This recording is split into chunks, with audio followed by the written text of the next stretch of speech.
Now, let us have our books and write the date of today, then write language use of preposition. Use of preposition. But before you write, everyone has his or her desk mate. Make any two sentences, then ask your friend to read for you. Ask your desk mate to read for you.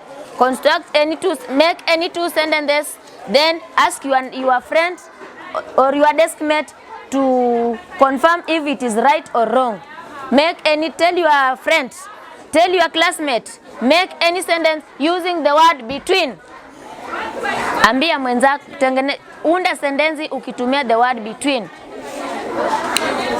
Communicate with your desk mate. Abdurrahman, communicate with the Abnajib.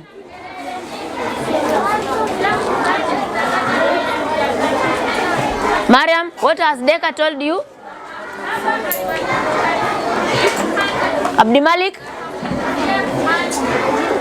Abdimalik has said Mustaf is between Abdimalik and Amir. Abdimalik and Amir. Abdisalan?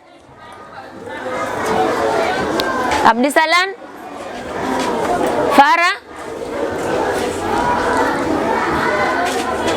Very good. Afara is between Bukeri and Ayub. Bukeri and Ayub. Nasra?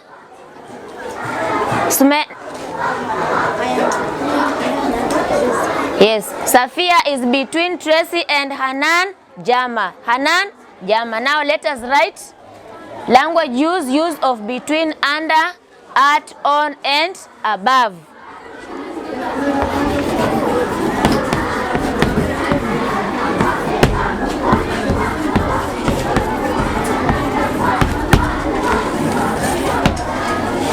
So the sentence number 1 we are going to make, we have made using the word between, using a preposition between. Who can remind us, what was the sentence about? The sentence was Farah is between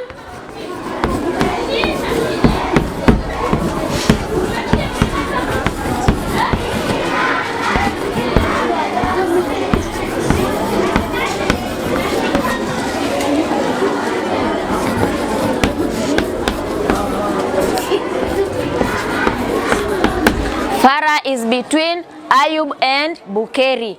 Have you written that sentence? Take out your book and write. Where is your book?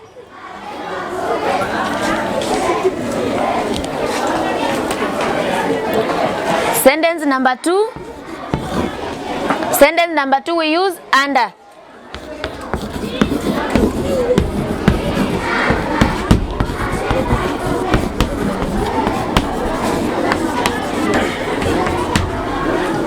The book is under the chair. Under the chair. Let me have 2 people to come and underline the preposition in the first sentence. Come and underline the preposition in the first sentence. Azra, underline a preposition in our first sentence.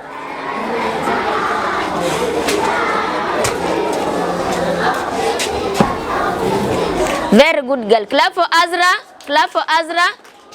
Abdisamad, come underline a preposition in the next sentence. In the next sentence. Abdisamad. Very good. Clap for Abdisamad, class. Now class, we have looked at preposition. We are able to make sentences using preposition. Is it? You can be able to make a sentence using a preposition.